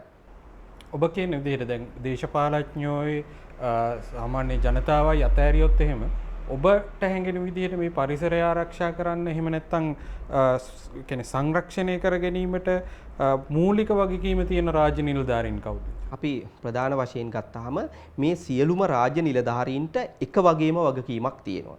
මොකද අපි මේක ලඝු කරන්න හදනවා වන සංරක්ෂණ දෙපාර්තමේන්තුවේ නිලධාරියට, වනජීවී සංරක්ෂණ දෙපාර්තමේන්තුවේ නිලධාරියට, මධ්‍යම පරිසර අධිකාරී නිලධාරියට අපි ලඝු කරන්න හදනවා. එහෙම නැත්නම් වෙරළ සංරක්ෂණ හා වෙළඳ සම්පත් කළමනාකරණ දෙපාර්තමේන්තුවේ නිලධාරියට අපි මේක ලඝු කරන්න හදනවා. ඒ කිසිදු නිලධාරියෙකුට ලඝු වෙන්නේ නැහැ. මේක සියලුම නිලධාරීන්ට සමානව තියෙන වගකීමක්, යුතුයකමක් සහ වගකීමක්. මොකද හේතුව තමයි අපි දන්නවා ආණ්ඩුක්‍රම ව්‍යවස්ථාවේ 6 වෙනි පරිච්ඡේදයේ විශේෂයෙන්ම අපි දන්නවා රාජ්‍ය ප්‍රතිපත්ති මෙහෙයවීම මූලධර්ම කියන කොටසේ පැහැදිලිවම සඳහන් වෙනවා. ඒ කියන්නේ 27-14 කියන උපව්‍යවස්ථාව යටතේ සඳහන් වෙනවා පරිසරය ආරක්ෂා කොට සුරක්ෂිත කොට වැඩි දියුණු කිරීම සඳහා තමයි රාජ්‍ය බැඳිලා ඉන්නේ. එතකොට ඒක වන සංරක්ෂණ දෙපාර්තමේන්තුවේ නිලධාරියෙකුට එක ආකාරයකට, වනජීවී එකේ තව විදියකට, භූවිද්‍යා සමීක්ෂණ පතල් කාර්යාංශ නිලධාරියෙකුට තව විදියකට, මධ්‍යම පරිසර අධිකාරියට නිලධාරියෙකුට තව විදියකට නෑ. මේ සියලුම නිලධාරීන්ට එක හා වගකීමක් තියෙනවා. ඒ වගකීම තියෙනවා මහවැලි අධිකාරිය නිලධාරියටත්. ඒ වගකීම තියෙනවා ප්‍රාදේශීය ලේකම්වරයාට. ඒ වගකීම තියෙනවා දිස්ත්‍රික් ලේකම්වරයාට. ඒ වගකීම තියෙනවා ඉඩම් කොමසාරිස් දෙපාර්තමේන්තුවේ නිලධාරියට.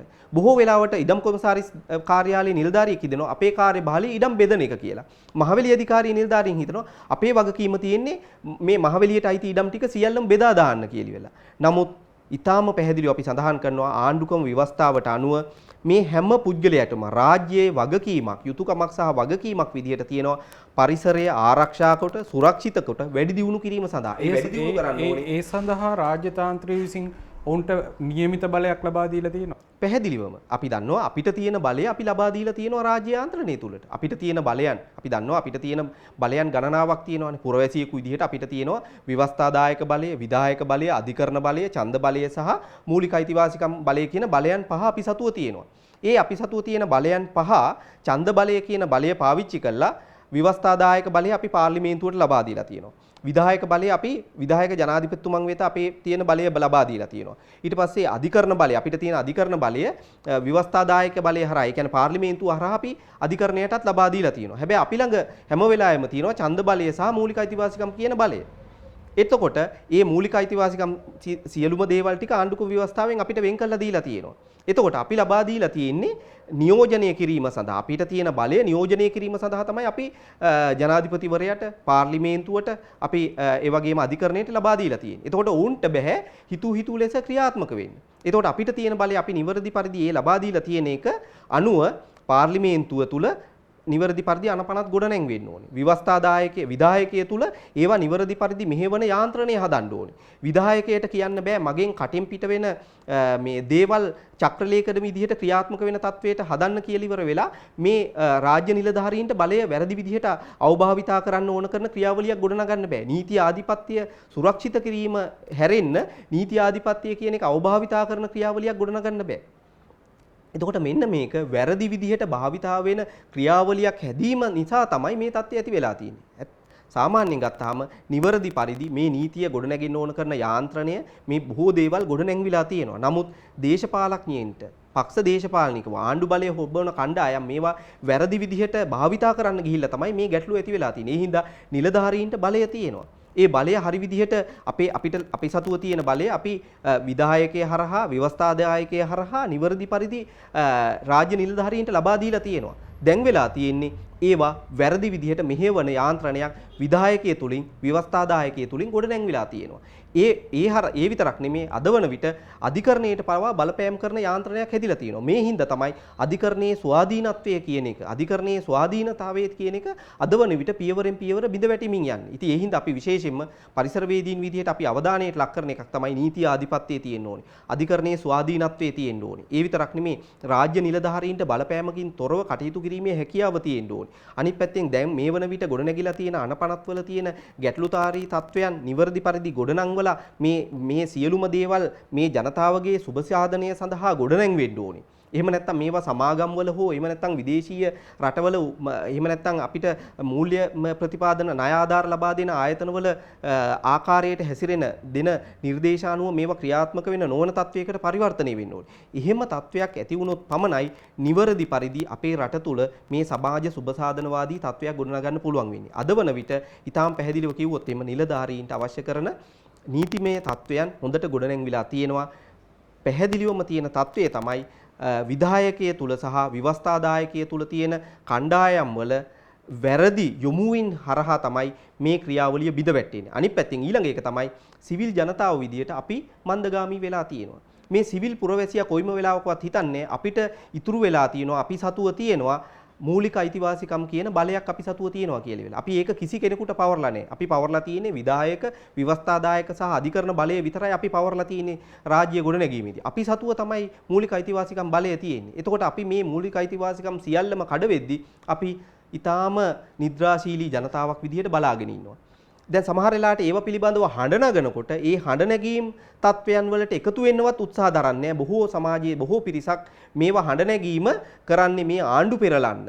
එහෙම නැත්නම් මේ ආණ්ඩුවට තියෙන ප්‍රතිවිරෝධතාවය දක්වලා වෙනත් මේ කණ්ඩායමක් බලයට ගේන්න කියන අදහස සමාජගත කරලා ඉවරලා මේ මූලික අයිතිවාසිකම් ටික සුරක්ෂිත කිරීම සඳහා යොමු වෙන කණ්ඩායම් වල තියෙන ඒ යොමුව පවා බිඳවට්ටන්න ඔවුන් සමහර වෙලාවට මේ රාජ්‍ය විරෝධීන් විදිහට හඳුන්වලා ඉවර වෙලා ඒ ක්‍රියාවලිය බිඳවට්ටන්න තමයි සමාජයේ අතිබහුතරයක් පිරිස උත්සාහ දරන්නේ. මොකද හේතුව තමයි ඒ අතිබහුතරයක් පිරිස දන්නේ නැහැ අපිට ලොකු බලයක් තියෙනවා. ඒ බලය තමයි අපි සතුව හැම වෙලාවෙම තියෙන බලය තමයි මූලික අයිතිවාසිකම් කියන බලය. ඒ බලය අපි සතුව තියෙනවයි කියන එක හිතන්නේ නැහැ. ඒ බලය අපි පාවිච්චි කරන්නේ නැහැ. මොකද ඒ බලය අපි හරි විදිහට පාවිච්චි කරොත් විතරයි මේ විධායක ව්‍යවස්ථාදායකය සහ අධිකරණ ක්‍රියාවලිය තුලදී අපිට නිවැරදි මාවතකට මේ සියල්ලම ගොඩනගන්න වෙන්නේ. නිවැරදි රටේ නීති ආධිපත්‍ය ගොඩනැගෙන සමාජයක් හදන්න පුළුවන් වෙන්නේ. ප්‍රජාතන්ත්‍රවාදී ව්‍යුහයක් තියෙන රටක් ගොඩනගන්න පුළුවන් වෙන්නේ.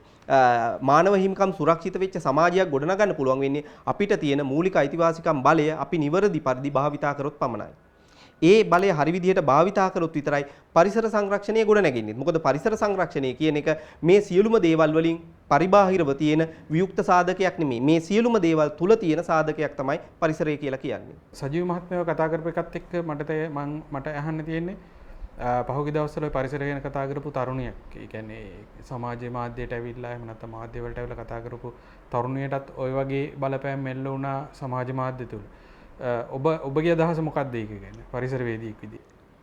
ඔව් ඇත්තටම මම මේක තව මේ භාග්‍යයේ සිදුවීම මේ සමාජයට නිවැරදිව අවබෝධ කරගන්න පුළුවන් විදිහට විග්‍රහ කරොත් එහෙම මම දකින පැතිකඩ තමයි පුරවැසියෙකු සතු වගකීම.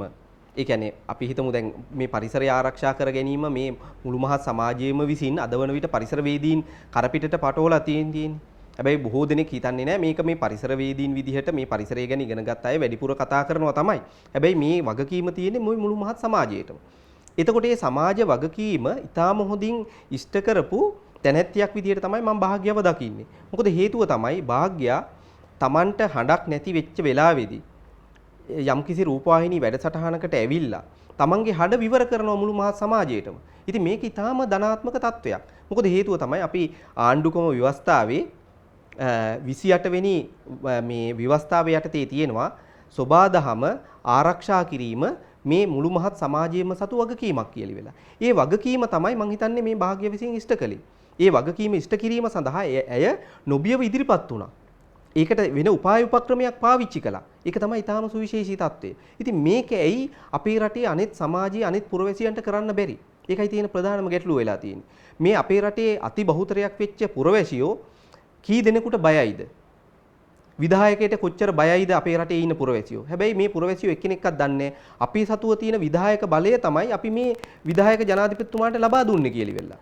අපේ බලය තමයි එතුමාට පාවිච්චි කරන්න පුළුවන් කියලා ඉවෙලා බොහෝ දෙනෙක් හිතන්නේ. අපේ රටේ පුරවැසියෝ කොච්චර බයයිද විධායකයට? ඊට අමතරව අපි සතුව තියෙන ව්‍යවස්ථාදායක බලය පාවිච්චි කරලා පාර්ලිමේන්තුවට යවපු മന്ത്രിවරුන්ට කොච්චර බයයිද අපේ මේ පුරවැසියෝ? ඊට අමතරව ව්‍යාපාරිකයෝ, ඒ කියන්නේ අපි හිතමු යම්කිසි ආකාරයක මුදල් බලය තියෙන පුද්ගලයින්ට කොච්චර බයයිද අපේ මේ සමාජයේ පුරවැසියෝ?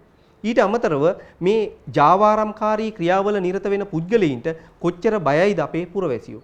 මෙන්න මේ තත්වයක් පරිවර්තනය වෙලා තියෙද්දි භාග්‍ය ඒ සියලුම දේවල් කඩලා මේ සමාජයට විවර කරනවා තව පැතිකඩක්. අපි විසින් අඛණ්ඩව ගෙන ආපු පැතිකඩ තවත් ආකාරයකින් සමාජයට විවර කරනවා. මේක තමයි වැදගත් වෙන්නේ. මොකද හේතුව තමයි අපේ හඬ නැගීමේ අපේ මේ මූලික අයිතිවාසිකම් බලය අපි පාවිච්චි කිරීමේ වටිනාකම තියෙන්නේ මේ මුළු මහත් සමාජයේම සුරක්ෂිත කිරීම සඳහායි. ඒ බලපෑම කිරීමේ වටිනාකම තියෙන්නේ. මොකද මේ විවස්ථා විරෝධී හෝ නීති විරෝධී ක්‍රියාවලියක් නෙමෙයි කළේ. දැන් මේ ක්‍රියාවලිය කරාට පස්සේ අපි දැක්කා වන සංරක්ෂණ දෙපාර්තමේන්තුවේ නිලධාරීන් ගිහිල්ලා ඉවර වෙලා ඇයව ප්‍රශ්න කරන ආකාරය. එතකොට වන සංරක්ෂණ දෙපාර්තමේන්තුවේ නිලධාරියා සම්පූර්ණයෙන්ම කරන්නේ විවස්ථා විරෝධී ක්‍රියාවලියක්. මේ සබාදහම ආරක්ෂා කර ගැනීම සඳහා ඉදිරිපත් වෙච්ච කෙනෙකුට තමයි මේ බලපෑම කරන්නේ. එයා අහනවා මේ සිංහරාජේ මායිම් දන්නවද කියලා. එතකොට අපි අහනවා වන සංරක්ෂණ දෙපාර්තමේන්තුවේ නිලධාරියාගෙන් සිංහරාජයේ මායිම් කියලා කියන්නේ පරිපාලන මායිම්ද? සබාදහම කියලා කියන්නේ පරිපාලන මායිම් වලින් වෙන් කරපු සීමාවක්ද? සිංහරාජය කියලා කියන්නේ ජාතික උරුම වන භූමි පනත යටතේ ප්‍රකාශයට පත් කරපු සීමා මායිම් ටිකද? වන සංරක්ෂණ ආඥා පනත යටතේ ප්‍රකාශයට පත් කරපු සීමා මායිම් ටිකද? සිංහරාජය කියන්නේ සමස්ත පද්ධතියක්. එතකොට සමස්ත පද්ධතිය වන සංරක්ෂණ දෙපාර්තමේන්තුවේ නිලධාරීන්ට සීමා වෙච්ච කොටසට සීමා වෙන්නේ නැහැ. ඒක තේරුම අරගත්ත නැති නිලධාරීන් ගිහිල්ලා ඉවර වෙලා මේ සමාජ ක්‍රියාකාරිකයෙක් විදිහට කටයුතු කරපු තැනැත්තියක් අභියෝගයට ලක් කරන්න හදනවා, බලපෑමට ලක් කරන්න හදනවා. මේ ආණ්ඩුක්‍රම ව්‍යවස්ථාව උල්ලංඝනය කරනවා. මේ නිලධාරීන්ට පළවෙනිම දේ තමයි නිලධාරියෙක් වෙනකොට ආණ්ඩුක්‍රම ව්‍යවස්ථාවේ මේ මූලික අයිතිවාසිකම් පිළිබඳව, Tamanට තියෙන යුතුයකම් සහ වගකීම් පිළිබඳව හොඳ අවබෝධයක් ලබා දීම වැදගත් වෙනවා. මොකද Tamanට අදාළ කරන අනපනත විතරක් නෙමේ අවබෝධය ලබා දෙන්න තියෙන්න ඕනේ. මේ සමස්තයම පිළිබඳ අවබෝධයක් ලබා දෙන්න තියෙන්නේ. මම අර පෙරදී ඒකයි හැම වෙලාවෙම කිව්වේ අපේ රටේ ජනතාවට පරිසර සාක්ෂරතාවයක් නැහැ කියලා. මේ නිලධාරීන්ට පරිසර සාක්ෂරතාවයක් නැහැ. ඒ හින්දා තමයි මේ පරිසර සාක්ෂරතාවයක් ඉහළින්ම තිබ්බ භාග්‍ය වගේ තැනැත්තියක් ඒ පිළිබඳව සමාජගත කරද්දී ඒක අවබෝධ කරගන්න බැරි වෙච්ච ඉතා විශාල පිරිසක් ගිහිල්ලා අදවන විට කොයි වගේ දේවල්ද කරන්න කියලා වෙලා. අපි දැක්කා පහුගිය දවසක පසුපෙළ മന്ത്രിවරු කණ්ඩායමක් ගිහිල්ලා මේ ස්ථානයේ මේ වගේ හානියක් වෙන්නේ නැහැ කියලා සමාජගත කරනවා. එතකොට අපි බලනවා මේ පසුපෙළ മന്ത്രിවරු අපි සතුව තියෙන විවස්ථාදායක බලය පාවිච්චි කරලා පාර්ලිමේන්තුවට යවපු മന്ത്രിවරු ටික මේ ආකාරයෙන් හැසිරෙන්නේ.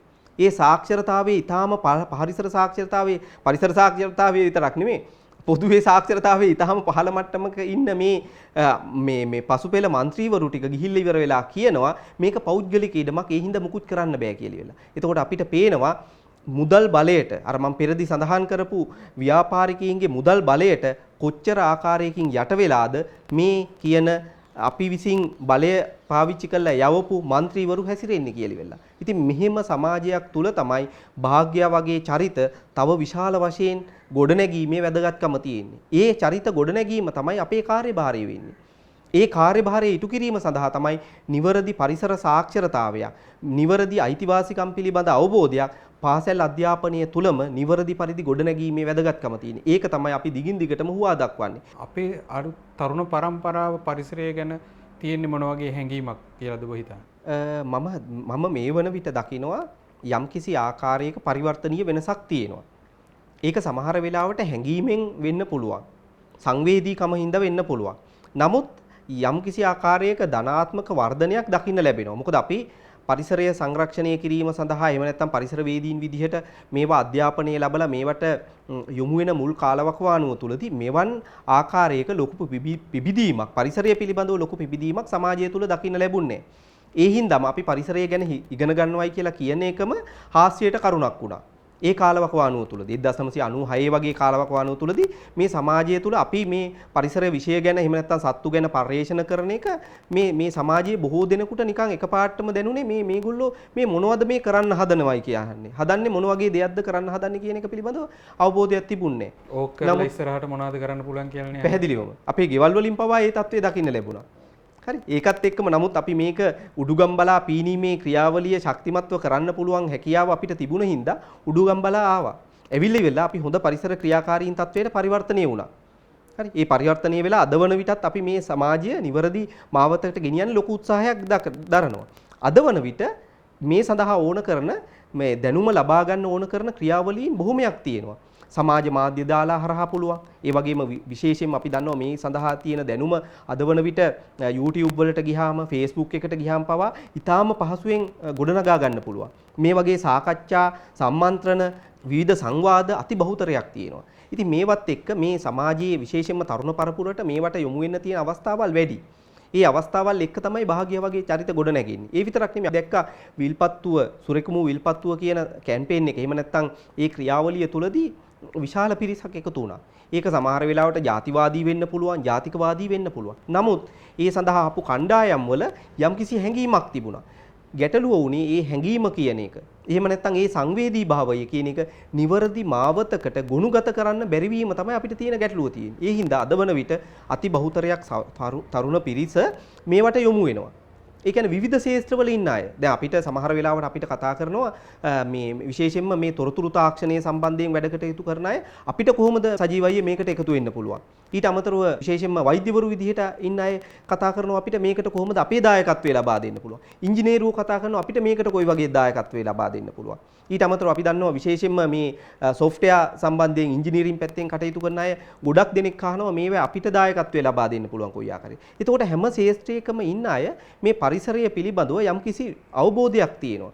ඒ සංවේදී භාවයත් එක්ක ගොඩනැගිච්ච ලොකු අවබෝධයක් අද වෙන විට ගොඩනැගිලා තියෙනවා. ඒක මම දකිනවා ධනාත්මකයි. හැබැයි මේ ධනාත්මක පැතිකඩ අපි හරි විදිහට ගෙන යන්න ඕන කරන යාන්ත්‍රණය දෙන්න ඕනේ. එහෙම නැතුව ඒ තියෙන හැඟීම දේශපාලනිකව පක්ෂ දේශපාලනිකව පාවිච්චි කරලි වෙලා තාප්පවල චිත්‍ර අඳින තත්වයට පරිවර්තනය කරොත් එහෙම නැත්නම් මේ විශේෂයෙන්ම මැතිවරණ කාල පරාසය තුලදී ගස් සිටවීමේ ක්‍රියාවලියකට පමණක් ලඝු කරන්න උත්සාහ දරුවොත් එහෙම අන්නේ කියන තරුණ නැගී සිටීම කියන එක සම්පූර්ණයෙන්ම අවභාවිතා වෙන තත්වයකට පරිවර්තනය වෙනවා. මොකද අපි දැක්කා තාප්පවල චිත්‍ර අඳින්නේ මේ හැඟීම තියෙන කණ්ඩායම්. මේ අවබෝධය තියෙන කණ්ඩායම්. මොකද හේතුව උන්ට අදහසක් තිබුණා තාප්පවල චිත්‍ර ඇඳලා ලස්සන කරලා තිබ්බොත් එහෙම තාප්පවල පෝස්ටර් ගහලා හානි කරන එක, දෘෂ්ටි දූෂණයට පත් කරන එක වැළකෙයි කියලා වෙලා. ඒක හොඳ අවබෝධයක්. නමුත් ඒක පාවිච්චි කළේ වැරදි දේශපාලන අරමුණක් ඉෂ්ට කරගන්න. ගස් හිටවීම කියන එක ඊටාම හොඳ ක්‍රියාවලියක්. එතකොට ඒක පාවිච්චි කළේ මැතිවරණ සීමාවක් තුල වැරදි විදිහට ඒ තරුණයාගේ තියෙන හැඟීම දේශපාලනිකව පාවිච්චි කළා වැරදි විදිහට. අද වන විට මේ කණ්ඩායම් ටික සියල්ලම අවතැන් වෙලා ඉන්නවා.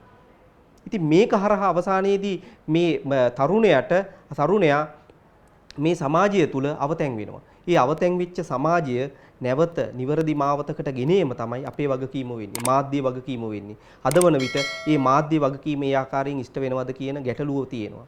මොකද හේතුව ආණ්ඩුව විසින් ඒක කරන්නේ නැහැ. රාජ්‍ය විසින් ඒක කරන්නේ නැහැ.